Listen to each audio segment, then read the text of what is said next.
গাজায় যে অবস্থা করেছে, ফিলিস্তিনে যে অবস্থা করছে, বলেন এই মানুষগুলোকে আমির হামজা, এ হাফিজুর রহমান, এ মাওলানার নাম কি, হ্যাঁ, ইব্রাহিমের ছেলে, তারা যে শিশুগুলোকে মেরে ফেলছে, আমার শরীরের ভেতরে রক্ত আমার বাবা রিয়াজউদ্দিনের, আর রিয়াজউদ্দিনের শরীরে রক্ত জাহান আলী সর্দারের, এই শেষ, যারা কেউ আগে পরে কিছুই নেই।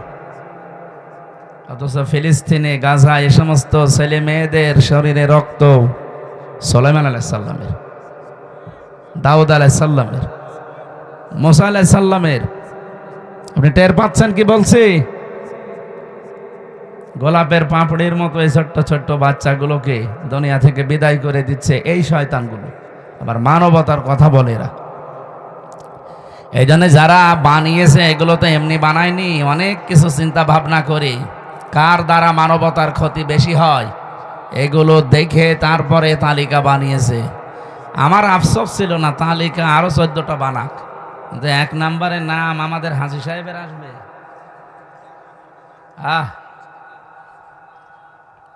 ওনাদের এই যে রিপোর্ট তৈরি করা দেখলাম, কেন বানিয়েছে তালিকাগুলো, কার কি অবদান মানবতার পেছনে ধ্বংস করার জন্যে।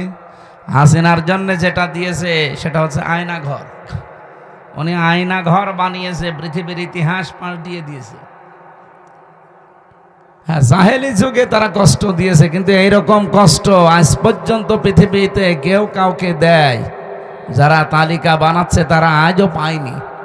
একটা মানুষ 8 বছর 10 বছর, এদিকে 3 হাত এদিকে 1.5 হাত, এতটুকু একটা ঘর, সামনে আবার একটা টয়লেট বসানো, কোনো জ্বালানা নেই, দরজা নেই, দেওয়াল নেই। ওই যে বসে আছে ওর সামনে আপনাকে টয়লেট করা লাগবে। এখানে যারা জেল খেটেছে জিজ্ঞাসা করেন, জেলখানায়ও টয়লেট আছে, কিন্তু মানে বেশি উঁচা না, দেওয়ালগুলো এই 1-1.5 হাত 2 হাত হবে। আপনি বসলে দেখা যায় না, দাঁড়ালে দেখা যায়। এইরকম সিস্টেম থাকলে কি টয়লেটই হয়? তাও তো 1-1.5 হাত 2 হাত আছে, আর ওগুলোই কিছুই নেই। আমি নিজেও তো ছিলাম ওখানে মাটির নিচে, আমিও 10 দিন ছিলাম রিমান্ডে, যে কয়দিন ছিলাম আমি দেখেছি ওখানে কিচ্ছু নেই। ও দেওয়ালও নেই, দরজাও নেই, পুরাটা ফাঁকা। আপনি কি করবেন বসে টয়লেটে? সব ওরা দাঁড়িয়ে দাঁড়িয়ে দেখে। মানবতার সাথে এই যে মহা কৌতুক, এই আয়না ঘরের সাথে সম্পৃক্ত, এই কারণে ওকে নিকৃষ্ট মানুষের তালিকায় দিয়েছে 1 নম্বরে। আসলে 1 নম্বরই থাকা দরকার। অন্যান্য মানুষগুলো অপরাধ করেছে মানবতার সাথে, কিন্তু এত নিচে কেউ নামেনি। 8টা বছর 10টা বছর তার স্ত্রী জানে না যে সে মরে আছে না বেঁচে গেছে। যদি আপনি ধরে মেরে ফেলে বলতেন যে আমি ব্যারিস্টার আরমানকে মেরে ফেলেছি, তাহলে তার বউটা বিয়ে করতে পারত না। কথা বলেন না কেন? আপনার নিজের মেয়ে হোক, তো আপনার জামাই ওইভাবে 8 বছর 2 বছর 10 বছর নিরুদ্দেশ হয়ে যাক, গুম হয়ে থাক, আপনি দেখেন তো আপনার মেয়ে ঠিকই থাকতে পারে কিনা। 14 জায়গায় বিয়ের জন্য বিভিন্ন জায়গায় খোঁজ লাগাবে যে কবে দেবেন। আর মানুষের ভেতরে আল্লাহ চাহিদা দিয়েছে, যৌবন দিয়েছে, ব্যারিস্টার আরমানের স্ত্রীর ভেতরে ছিল না। কথা বলে না কেন? এখনো পর্যন্ত অনেকে জালেমের সাফাই গাইছে। কি হয়েছে যে বউর পালিয়ে চলে যাওয়া লাগলো? তোমার সাথে তো হয়নি। তোমার বাবারে যদি ওইভাবে 8 বছর 10 বছর আটক করে রাখতো আর না বলতো, তুমি তখন টের পেতে যে কি হয়েছে। একটা মানুষকে নিয়ে যে নিরুদ্দেশ করে রেখে দেয়, জানে না কেউ। আমি বলেছি ভাই মেরে ফেল। এটা আমার ভার্সিটির 2 জন ছেলেকে, শাহ ওলিউল্লাহ আর মোকাদ্দাস ভাই, 2 জনকে নিয়ে গেছে, আজ প্রায় 9 বছর হয়ে গেল। কি অপরাধ তাদের? তারা তো ছাত্র। আপনার 9টা বছর তার মা বাবার কাছে যাওয়া যায় না। আমি একজনের বাবার কাছে গিয়েছিলাম, হামাও করে কেঁদে জড়িয়ে ধরে। তারাও এক বাপের এক ছেলে। এই গুম, এই শব্দটা যে কত নিকৃষ্ট আর কত ভয়ঙ্কর। এটা মানুষ বেঁচে আছে আশায় আশায়, তাও স্ত্রী সময় পায় করতে পারে। আমরা দেখছি এখন বিডিআররা 16 বছর পরে কেউ বের হচ্ছে, তার স্ত্রী মাত্র 14 দিনের সংসার এখনো টিকে আছে। সেই মহিলা এই 14 দিনের সংসার করে টিকে আছে, সন্তানাদি তো হয়নি। 16 বছর পার হয়ে গেছে, ও আশায় আছে যে না আমার হাফিজ আবার আসবে। আপনি নিজেকে ওই জায়গায় দাঁড় করিয়ে বলেন বাস্তবতা কত কঠিন। আমার ম্যাডামকেও তো আমার থেকে 3টা বছর আলাদা করে রেখে দিল।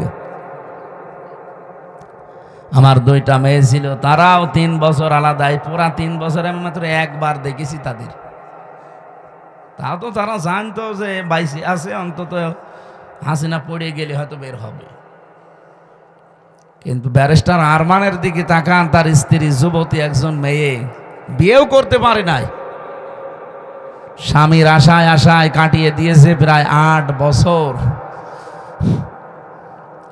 এই কারণে এই চিন্তা গবেষণা করে ওনারা রিপোর্ট পেশ করেছে যে পৃথিবীতে 1 নাম্বার খারাপ মানুষ, নিকৃষ্ট মানুষ এই মহিলা। আল্লাহ যেন এরকম কিছু সামনে আমাদের আর না দেয়। যাই হোক, বাংলাদেশ অন্তত আয়না ঘর কেউ যেন বানাতে না পারে। এটা আপনি না দেখলে আপনাকে বোঝানো যাবে না, এটা যে কত বড় ভয়ঙ্কর জায়গা। মাটির নিচে এক সুড়ঙ্গ দিয়ে যাওয়া লাগে, কোনো জ্বালানা দরজা নেই, ভেন্টিলেটার আছে একটা, আর জ্বালানা তো নেই। দরজা আছে, তা ওই যে লোহার দরজা, ওর সাথে আবার চেন দিয়ে পা আটকিয়ে রাখে। আমার হাতেও তো বাধা ছিল চেন, আমার পেছনে বাধা ছিল। এই জন্য পৃথিবীর এই নিকৃষ্ট তালিকায় যাদেরই নাম এসেছে, আল্লাহ যেন তাদেরকে ডবল শাস্তি দেয়। কারণ এরা যা ক্ষতি করেছে, এদের একবার মেরে ফেললে হবে না, এদের 14 বার মারা লাগবে। আর ওদেরকে 14 বার মারবেন, ওদের 14টা জীবন আছে নেই। রাজশাহীবাসী আমরা যারা রমজানুল মোবারকে আজকে কোরআনের একটা কথা শোনা, বাকি 11 মাস 70 বার এরকম তাফসির মাহফিলে হাজির হওয়ার সমান। যদিও আমরা সারাদিনের না খাওয়ার শরীর ক্লান্ত, তারাবি পড়ে অনেকেই ক্লান্ত হয়ে গেছে, এখন ঘুমানোর সময়। সামনে 2টা বড় বড় কাজ আছে, তাহাজ্জুদের নামাজ পড়ব, সেহেরি খাবো, এরপরে ফজরের পড়ে কর্মজীবনে যাবে অনেকেই। আমি রমজান মাসে এগুলো নেই না, মানে জোর করে আপনারা নিয়ে এসেছেন, আমিও পারি না, আপনারাও ছাড়েন না। আল্লাহু আকবার। যতটুকু পারছি আমরা চেষ্টা চালাবো, কোরআনের যে আয়াত পড়েছি ওই আয়াত থেকেই শিক্ষামূলক কিছু কথা নিয়ে আমরা বাড়ি যেতে চাই। মাহফিলের জন্য বললাম, ভালো হোক আর খারাপ হোক, মানুষ বেশি হওয়া কম হওয়া এটা কোনো ব্যাপার না। বাংলাদেশে বহু ন্যাংটার দরবারে যেয়ে দেখেন কত লক্ষ লক্ষ মানুষ, ওটা কি ভালো কাজ? বলেন বলেন। যারা বলে যে ন্যাংটা বাবা, আপনার কি বিবেক কি মরিয়ে গেছে? ন্যাংটা একজন মানুষ, ও তো শরীয়তের বিধানই মানে না। একটা পুরুষের সতর হচ্ছে নাভি থেকে হাঁটু পর্যন্ত ঢেকে রাখা লাগবে।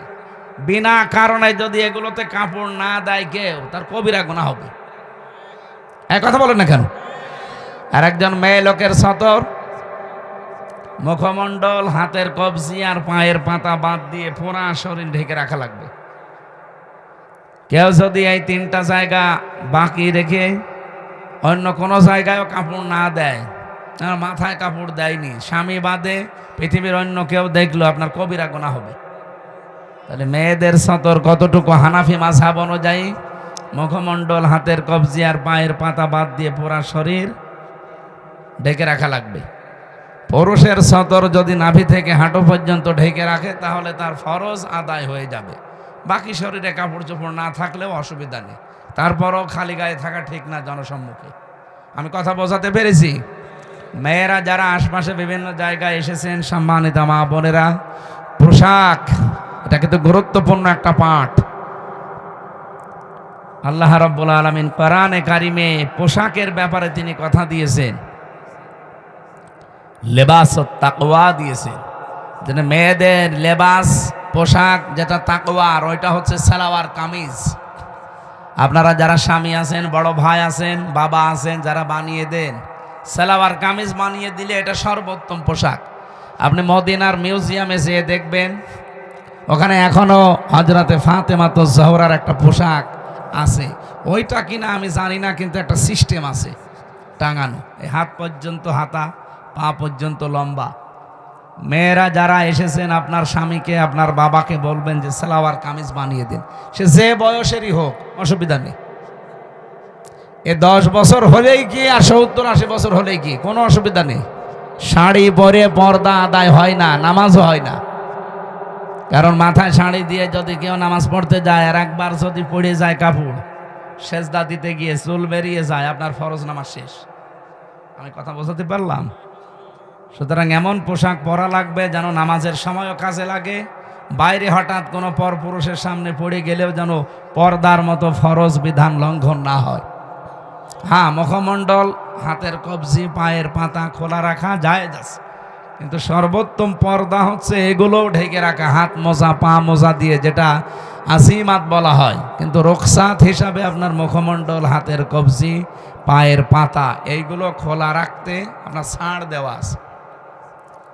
এজন্য আশা করছে আমরা এখন থেকে সামনে মেয়েদেরকে, মাদেরকে, বোনদেরকে এরকম পোশাক বানিয়ে দেব। মারা, বোনরা, বউরাও আপনারা স্বামীকে এটা বলবেন যে আমার হাত পর্যন্ত হাতা দিয়ে বানিয়ে দেন, পা পর্যন্ত লম্বা, নিচে ছায়া থাকবে বা পায়জামা থাকবে, ভেতরে ব্লাউজ গায়ে দেওয়া লাগবে, ওপরে একটা ওড়না দেবেন, এমন সেলাই করে নেবেন দরকার হয় দর্জি দিয়ে, যেটা শুধু মাথাটা আর মুখটা এতটুকু বেরিয়ে থাকবে, মুখটা পুরাটা ঢেকে যাবে, এমন সিস্টেম পাওয়া যাচ্ছে এখন।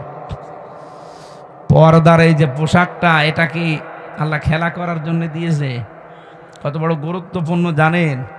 আজ যে হাজারো জায়গায় জেনা হয়, পরকীয়া প্রেমে মানুষ লিপ্ত হয়, শুধুমাত্র এই পোশাক আশাক ঠিক না থাকার কারণে। গ্রাম অঞ্চলে হয়তো এসব নেই, হ্যাঁ, শহরে চলে না। এই যে ভাবির সাথে যারা পর্দা রক্ষা করে চলতে পারেন না, শালীর সাথে যারা পর্দা রক্ষা করে চলতে পারেন না, এখানে একটা কারণ আছে। মনে হচ্ছে নিজের লোক, এর আর কি, বলে দোলা ভাই আমার বড় ভাইয়ের মতো। কয়েকদিন পরে দেখা যাচ্ছে দোলা ভাইয়ের সাথে আল্লাহর রাস্তা চলে গেছে। এই জন্যে নবীজি বলেন, একজন পুরুষের জন্য 2 জন মহিলা পৃথিবীতে সব চাইতে ভয়ঙ্কর। একজন হচ্ছে তার শালী, 2 নাম্বার তার ভাবি। আল্লাহ এই 2টা থেকে আমাদের ইমান বাঁচানো খুব দরকার। যেহেতু এখানে কিছু মনে করি না তো আমরা, কখন যে আমাদের ইমান চলে যায় আমরা টেরও পাই না। এই 2 জায়গায় পর্দা রক্ষা করা নফল না ফরজ? বলেন বলেন।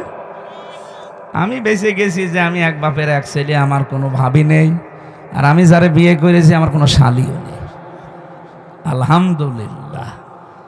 যাক, 2টো জিনিস থেকে আল্লাহ আমারে বাঁচিয়েছে। একজন মহিলার জন্য 2 জন পুরুষ মানুষ সবচাইতে ভয়ঙ্কর এবং ইমান কেড়ে নেওয়ার মতো। একটা হচ্ছে তার দোলা ভাই, আর একটা হচ্ছে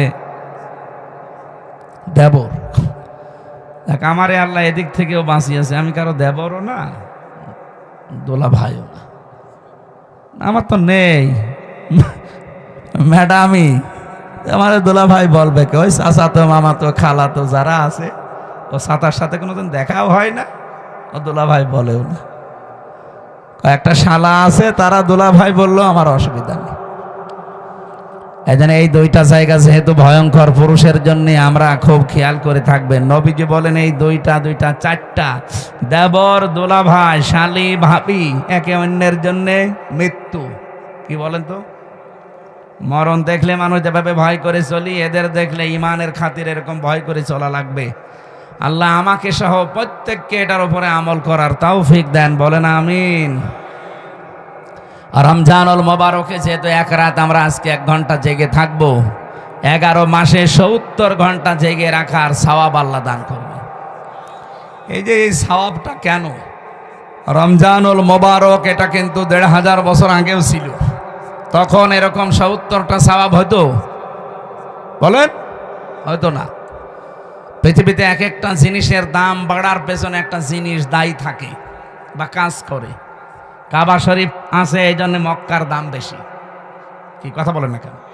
কাবা শরীফ যদি বাংলাদেশে হয়তো, বাংলাদেশেরও দাম বেড়ে যেত। মদিনায় নবীজির রওজা আছে, এ কারণে মদিনার দাম আল্লাহ বাড়িয়ে দিয়েছেন। এখানে যারা হজ করেছে বা করবেন, আমরা জানি মদিনায় কিন্তু যাওয়া লাগে না হজে, মানে হজে যাওয়ার জন্য মদিনায় যাওয়া শর্তও না।